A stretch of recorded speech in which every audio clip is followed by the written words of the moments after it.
Hey there, I'm Matthew Hawkins, though most folks just call me Hawk. My buddies in the Army gave me that nickname.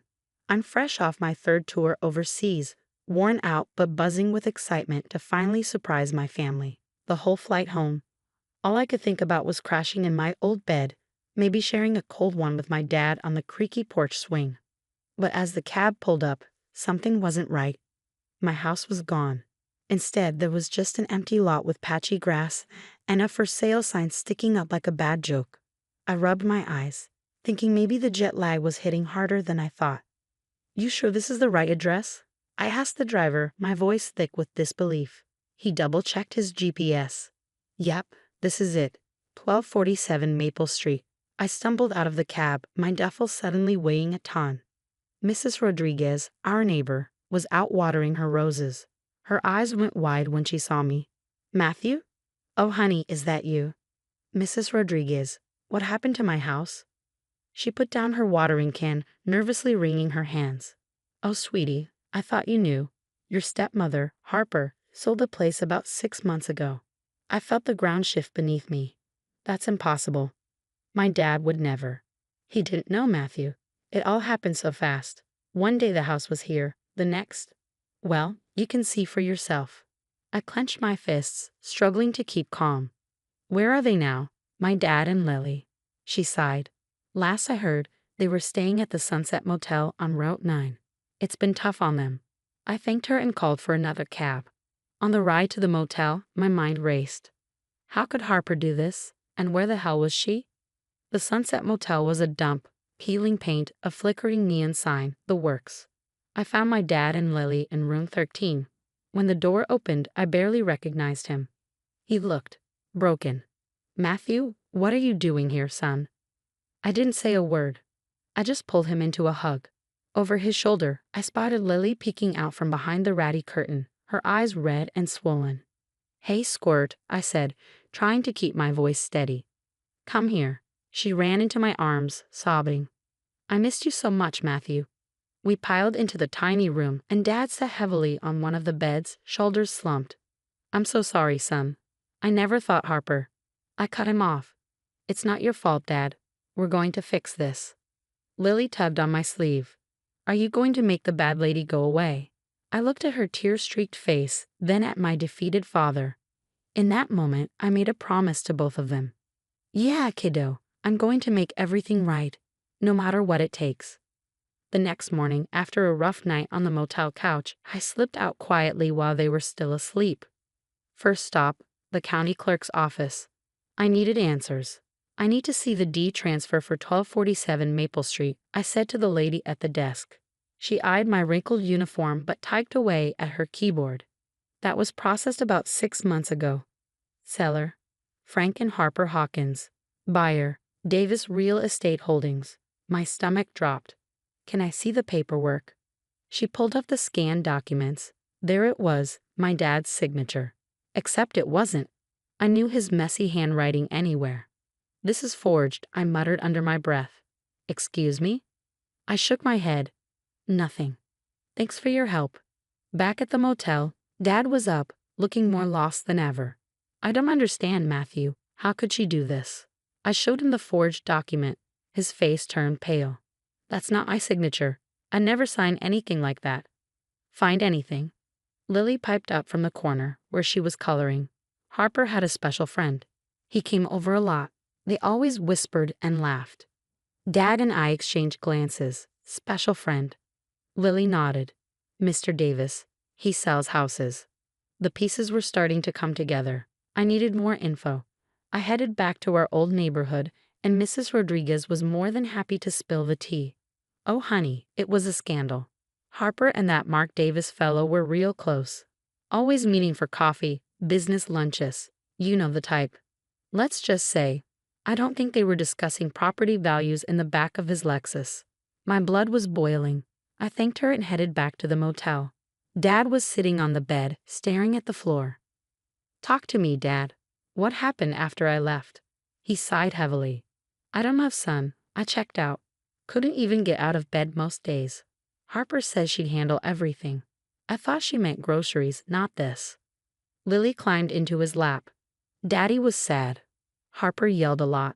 She said mean things. I knelt in front of them. What kind of mean things, Lily? Her lip trembled.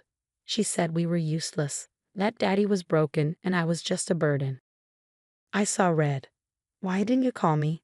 Dad looked ashamed. She told us you were too busy saving the world, that we'd just be a distraction. I stood up, pacing. That's it. I'm finding Harper. She's going to pay for this. Matthew, no, Dad pleaded. Just let it go. We'll figure something out. No, Dad, I'm not letting this slide. Harper and her boyfriend think they can walk all over us. They've got another thing coming. Lily looked up at me with hopeful eyes. Are you going to be our superhero, Matthew? I managed a small smile. Something like that, kiddo. First things first, though, we're getting you two out of this dump. Then we take back what's ours. With Dad and Lily settled in a better hotel, I set my sights on the real estate office where Mark Davis worked. As I stepped into the office, a familiar face caught my eye. Matthew Hawkins? No way.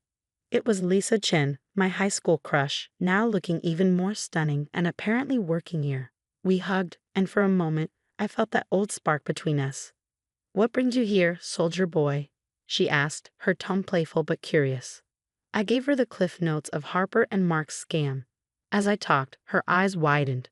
Holy crap, Matthew, that's awful. I've been working here for a while, and I always had a feeling something was off with Mark's deals. Let me help you dig into this. Over the next few days, we combed through records together, and her insider knowledge turned out to be a gold mine. We started seeing a disturbing pattern. Elderly homeowners being tricked out of their properties. One file in particular stood out. Look at this, Lisa said, pointing to a document. The Johnsons, sweet old couple, sold their home way under market value to Davis Real Estate Holdings. I reached out to the Johnsons and arranged a meeting. Mrs. Johnson answered the door, looking frail and defeated. We thought it was a blessing, she explained, her voice shaking. Mark said he had a buyer who'd let us stay on as renters. Next thing we knew, we were evicted. Lost everything. My fists clenched in anger. This wasn't just about my family anymore. These scumbags were preying on the vulnerable. I decided it was time to confront Harper. I tracked down her new address, a swanky downtown apartment. When she opened the door, that smug smile of hers made my blood boil. Well, the prodigal son returns, he sneered. Come to thank me for taking that dump off your hands. I pushed past her into the apartment, not in the mood for games. Cut the crap, Harper. I know what you and Mark did, like forging my dad's signature. Real classy. She actually laughed. Prove it, tough guy. Your daddy signed those papers. Not my fault he was too depressed to remember.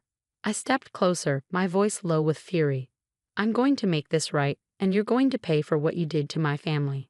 Her expression darkened, her smile turning into a thin, cold line. Is that a threat, soldier boy? Better watch yourself. Wouldn't want to ruin that precious military record of yours. I stormed out, seething with rage. As I hit the street, I literally ran into another familiar face, Ryan Miller, an old buddy from the army. Matthew? What the hell, man? Ryan was in a police uniform, and when I saw that, I told him the whole story. Matthew, this is serious. Look, I'm a detective now. Let me do some digging off the books. This sounds bigger than just real estate fraud. Ryan was right. Over the next week, he and Lisa uncovered an even darker web. Harper and Mark weren't just scamming old folks. They were involved in identity theft and money laundering, working for some dangerous people. Meanwhile, Dad's health was deteriorating under the stress, and Lily was having nightmares, struggling to adjust to her new school. One night, she broke down sobbing. I don't like it here. I want to go home. I held her close, fighting back my own tears. I know, sweetheart, I'm trying to fix it. But the legal wheels were turning far too slowly. Every day that passed was another day Harper and Mark were getting away with their crimes, and another day my family suffered. Lisa saw how close I was to my breaking point. Matthew, I know that look, she warned. Don't do anything stupid. We're so close to blowing this thing wide open. I nodded. But inside a plan was forming, a dangerous, probably illegal plan. Seeing Dad's sunken eyes and Lily's tear-stained face, I was done playing by the rules. Sleep eluded me that night as my mind raced with ideas on how to take down Harper and Mark.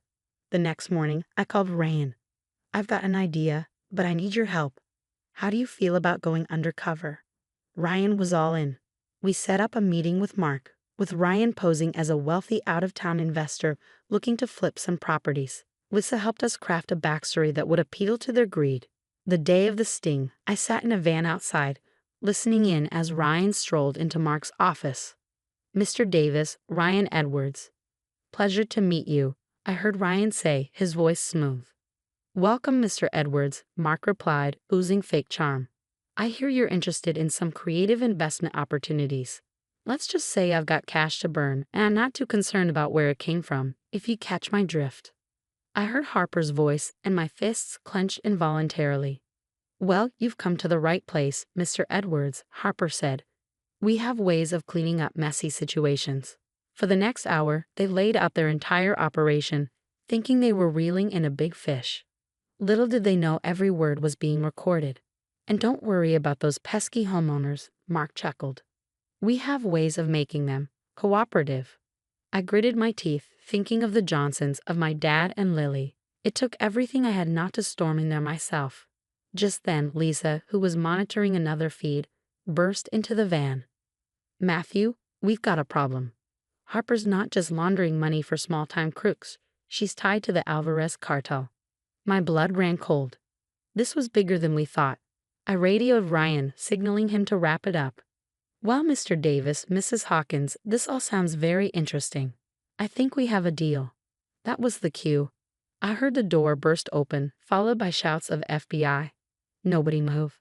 I rushed in just in time to see Harper and Mark being cuffed. The look of shock on Harper's face when she saw me was almost worth everything we'd been through, almost. The next few weeks were a whirlwind. The FBI raid uncovered mountains of evidence. Harper and Mark were looking at decades behind bars.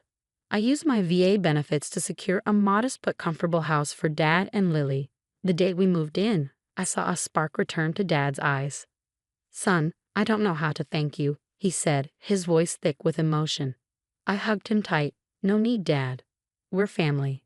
It's what we do." Lily ran around the house, squealing with joy at having her own room again. It was the first time I'd seen her truly smile in months. That's the end of my story. Now I got a question for you. If you were in my shoes, would you have forgiven Harper for what she did to our family? Or do you think some actions are truly unforgivable? Drop your thoughts in the comments below.